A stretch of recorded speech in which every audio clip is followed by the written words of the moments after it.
sa Luzon, Visayas at Mindanao. KBP Golden Dove Best News Program. Mula sa Head News Center ng pinakamaraming himpilan at #1 na radio network ng bayan, RMN. Ito ang numero 1. RMN News Nationwide. RMN News Nationwide. Kasama ang KBP Golden Dove Best Newscaster, Weng de la Peña, at ang maasahang broadcaster, Buddy Oberas. RMN News Nationwide. RMN News Nationwide. Headlines. RMN News Nationwide. Ito na yung mga balita sa RMN News Nationwide ngayong umaga. Davidson Bangayan at lahat ng smuggler muling binantaan ni Duterte na papatayin. Ayaw ko simula ngayon sa lahat na may bababa dito na smuggler. Sabi ko, paparilin ko kayo. And if this guy would go to Davao and start to unload, Iba't ibang muka ng smuggling sa bansa, hinubaran ng Federation of Filipino Industry. Sabi nga sa English is the menace of the entire economy of our country. Mga pamilyang sinalanta ng Super Typhoon Yolanda na kalipat na ho sa mga bunkhouses. Mga residente bibigyan naman ng libreng training sa TESDA. At magsisimula po sila ng training sa ating TESDA para meron silang pinagkakakitaan. Mga Pinoy maaari na mapag-aral, magtrabaho o magbakasyon sa New Zealand, Pilipinas dahilan sa Working Holiday Scheme. Sa balitang negosyo, BIR inilunsad ang bagong logo bilang paalala sa mga taxpayers. At balita sa ibayong dagat, eleksyon sa Thailand posibleng matagalan pa. RMN News Nationwide. Ang pinakamalaking mga balita abot sa bawat Pilipino saan man sa bansa. RMN News Nationwide.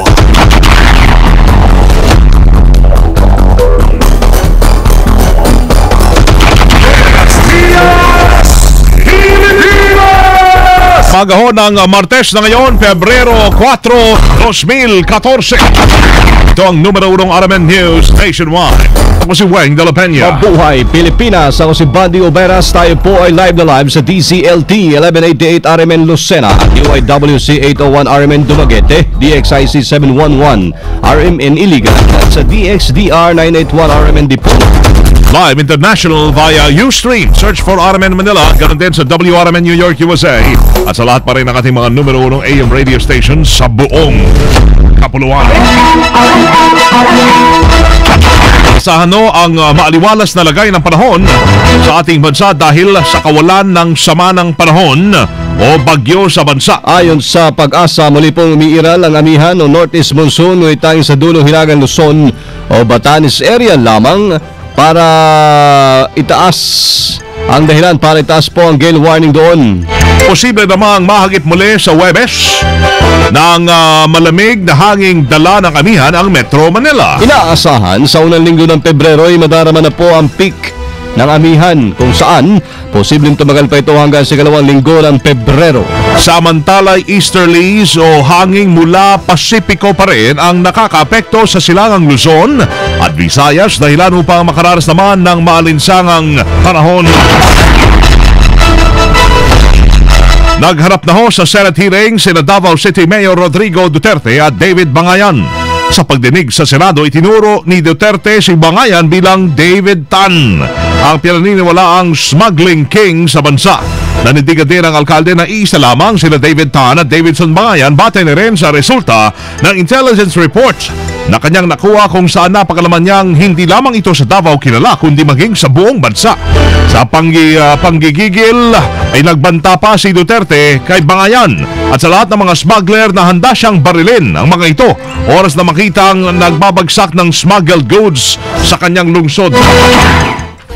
ayaw ko simula ngayon sa lahat na may bababa dito na smuggler. Sabi ko, paparilin ko kayo. And if this guy would go to Davao and start to unload at at nakakita ko nandyan siya, you must be in the commission we grant. I will gladly kiss him. And so we go to prison. I mean, I'm old, Your Honor. I could spend the remaining days of my life in prison. Matanda na rin marami na rin akong sakit. The most is about 5 to 10 years. I can do away with the distress by reading books and while away my time, reminiscing the lost glory. Andarin niya siyang harapin ang posibleng pagkakakulong na ipapato sa kanya sakaling mapatay ang mga sangkot sa smuggle. Abay, kasabay niyan isinuwalat rin ni Duterte ang iba't ibang mukha ng smuggling sa bansa tulad ng outright na pagpuslit ng bigas kahit walang import permit, maling pagdedeklara at pagre-recycle ng import permits. Inaresto ng NBI ang negosyante si Davidson Bangayan na muli si David Tan na utak sa rice smuggling sa bansa. Si Bangayan ay inaresto kahapon matapos ang Senate public hearing sa rice smuggling dahil sa kanyang kaso namang pilferage na isa ng Panamaral ko sa Caloocan City RTC. Ang kay Justice Secretary Laila De Lima, humingi na sila sa Caloocan RTC ng amended warrant of arrest para kay Bangayan. We have additional evidence showing that he is in fact David Tan. Davidson Bangayan is in fact David Tan. And part of the proof is a representative from Meralco. Because I understand, well, that case, if I may recall, if I may remind the committee, that case is only the case of the violation of the Anti-Electricity Pilferage Act. Maliban dito, narekomenda rin ng Senate Committee on Agriculture and Food Chairman Cynthia Villar na sampahan ng perjury si Bangayan dahil sa pagsisinungaling. Samantala, agad din nakalaya matapos mapagpiyansa si Bangayan. Dinala siya sa tanggapan ng NBI-NCR kung saan dumaan siya sa proseso at pinayagan ng Manila RTC na doon na lamang maglagak ng piyansang 40,000 pesos sa halip na sa Caloocan RTC na may jurisdiksyon sa kanyang kaso.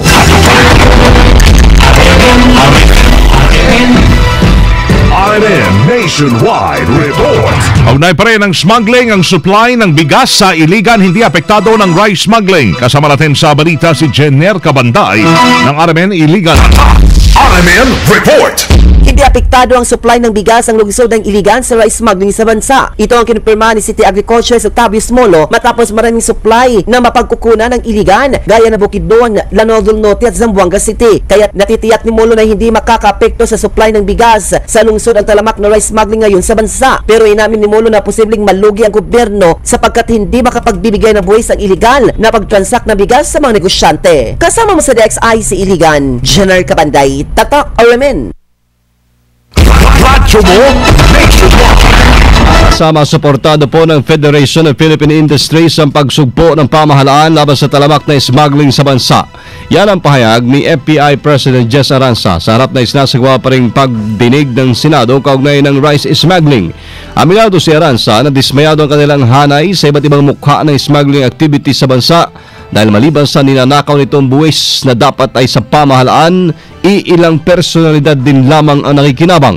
Kabilang sa iba't ibang klase ng smuggling, anyay ang outright smuggling at technical smuggling kung saan kabilang dyan ang misclassification, underdeclaration at misdeclaration ng mga produkto. Ilalamaan ito sa mga taktika na mahirap nilang labanan dahil maging ang publiko ay tinatangkilik ito dahil sa murang halaga makakabili na ng mga produkto dahil walang binabayarang buwis. Lahat ng industry na apektuhan. Ano mo ang smuggling? Tatlong bagay ang epekto niyan. Una, tinanakaw niyan ang buwis na nararapat sa pamahalaan. Pangalawa, ang legal na mga kumpanya katulad namin, katulad ng tire companies, dahil dati may 6 tayo dito, ngayon ay isa na lang naiwan sapagkat kinukompetensya sila ng produktong smuggled na mas mababa ang presyo. At pangatlo, pag nagsarang kumpanya ay di nawawala ng trabaho ang ating manggagawa.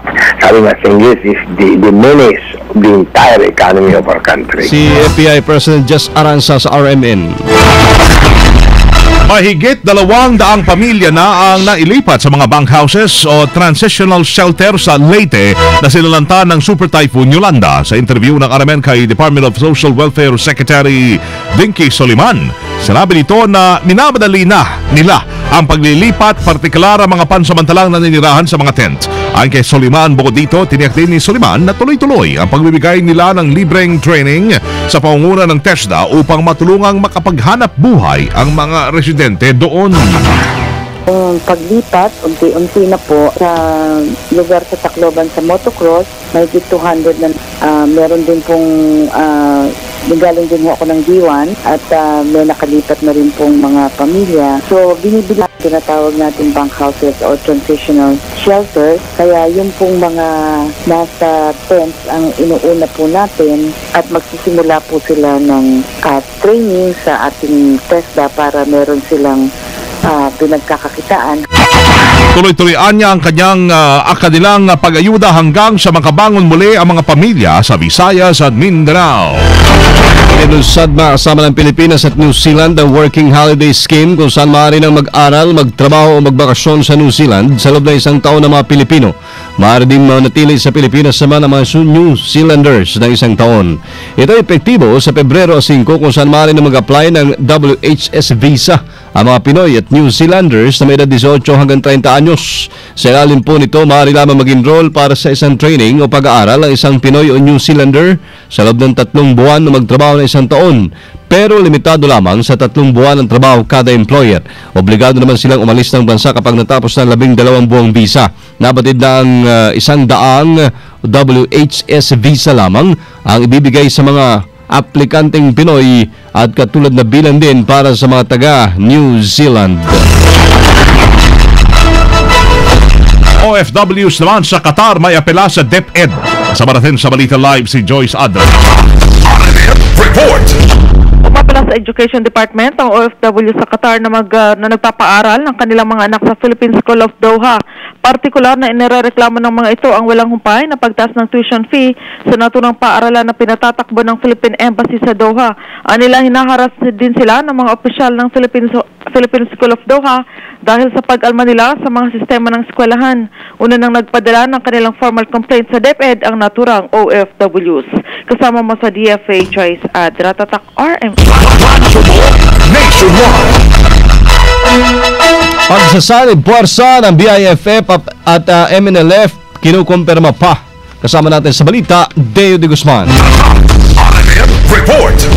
Inaalam pa rin ng gobyerno kung totoo nga ba ang balitang nagsanib puwersa na ang Moro National Liberation Front ni Nur Miswari at ang Bangsamoro Islamic Freedom Fighters. Ayon kay Communications Operations Secretary Sunny Coloma, nakatutok ngayon ang intelligence community sa bawat galaw ng dalawang grupo upang matiyak na hindi magiging hadlang ang mga ito sa malapit ng matapos na kasunduan sa pagitan ng gobyerno at ng Moro Islamic Liberation Front o MILF. Masinsing tinututukan ng ating Armed Forces of the Philippines, particular yung mga intelligence operatives natin para tiyakin na kung anumang galaw ng mga kaaway ng Republika, hindi ito makakahadlang sa proseso ng kapayapaan. Sinabi din ni Coloma na hindi matitinag ang gobyerno na makamit ang layunin na magkaroon ng tunay na kapayapaan sa Mindanao.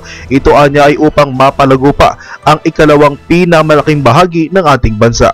Kasama mo sa Palasyo ng Malacanang para sa DZXL 558, Deo de Guzman, Tatak RMN. BIFF, pinakiusapan ng isang senador na isuko na ang kanilang mga child warrior. Kasama natin sa balita si Grace Mariano. RMN Report! Umaapela si Senator Nancy Binay sa Bangsamoro Islamic Freedom Fighters o BIFF na isuko na ang mga bata na ginagamit nila sa pakikipagsagupaan sa tropa ng pamahalaan. Pakiusap ni Binay sa BIFF, palayain at isuko na sa mga otoridad ang mga hawak nilang child warriors. Ang apela ni Binay ay kasunod ng report ng AFP na 3 child warrior ang kasama sa 53 kataong nasawi sa 1 linggong bakbakan sa pagitan ng mga sundalo at rebeldeng Moro. Marami ding mga larawan na kumakalat ang BIFF na may kasama silang mga batang armado. Ang nabanggit na mga bata na ginagamit ng BIFF ay may edad na 15 hanggang 16 anyos, armado at nakasuot pa ng fatigue uniforms na may marka ng BIFF. Giit ni Binay, hindi ito katanggap-tanggap at matinding paglabag sa Philippine at international humanitarian laws. Para kay Binay, ang ginagawa ng BIFF ay may ituturing na pagnanakaw hindi lang sa karapatan ng nabanggit ng mga kabataan, kundi pati na rin sa kanilang kinabukasan. Dahil dito, pinapayuhan ni Binay ang mga magulang na bantayang mabuti ang kanilang mga anak upang hindi ma-recruit bilang child warriors at gawing human shields o pananggalang sa anumang armadong labanan. Kasama mo sa Senado, Grace Mariano, Tatak RMN. Nationwide. RMN News Negosyo. Nagpalabas po ng panibagong logo ang Bureau of Internal Revenue bilang paalala sa mga taxpayers. Nakalagay dito ang mga letrang RFP na ibig sabihin ay Register, File, and Pay. Layo nito na hikayatin ng mga taxpayers magbayad ng kanilang mga buwis sa taktang oras. Target ng kawanihan ng mga kolekta ng buwis na nagkakalaga ng 1.456 trillion pesos. RMN News Abroad. Nanindigan ang ilang grupo ng Thailand protesters na patuloy silang mangangampanya upang mapatalsik sa pwesto si Prime Minister Yingluck Shinawatra na makailan umusbong ang tensyon sa pagitan ng pamahalaan at mga protesters naman upang mapigilan ang mga botante na bumoto noong eleksyon. Hinarangan ng mga protester ang mga botanteng mag-register, ma-deliver ang mga ballot boxes sa mga polling station para lamang mapigilan ang eleksyon. 69 sa 375 na electoral districts ay naistorbo ng nasabing kaguluhan. Ay Bren, mula dito sa RMN News Center, Makati City, Metro Manila, Philippines. Kasama niyo pong narinig ang numero 1 RMN News Nationwide. Ngayon ay Martes, February 4, 2014. Sa mga taga-Cagayan de Oro, susunod na dyan sila kasamang Michelle Mesias at Noy Lucentes. Sa RMN News Diretso, Balitang Cagayan de Oro sa DXCC 828. Panoorin ang naging pagbabalita namin ngayong alas 7 ng umaga. Sa YouTube, itype lamang ang RMN News Nationwide. Thank you Lord at tayo po ay nagkasama-sama muli. Salamat po sa inyo naging panahon sa amin. Kasama niyo sa Serbisyo Publiko, Weng de la Peña. Buddy Oberas. Ito pa rin sa tahanan na may pinakamaraming number 1, pinakamaraming himpilan. Ang RMN. Radyo mo, Nationwide. Live via satellite. Live via satellite. RMN News Nationwide. Nationwide. Pagsasarang boses ng balita. RMN News Nationwide. Isang boses, isang oras o tayo, tatak alas 7, DC sa His ng umaga na. RMN. May mga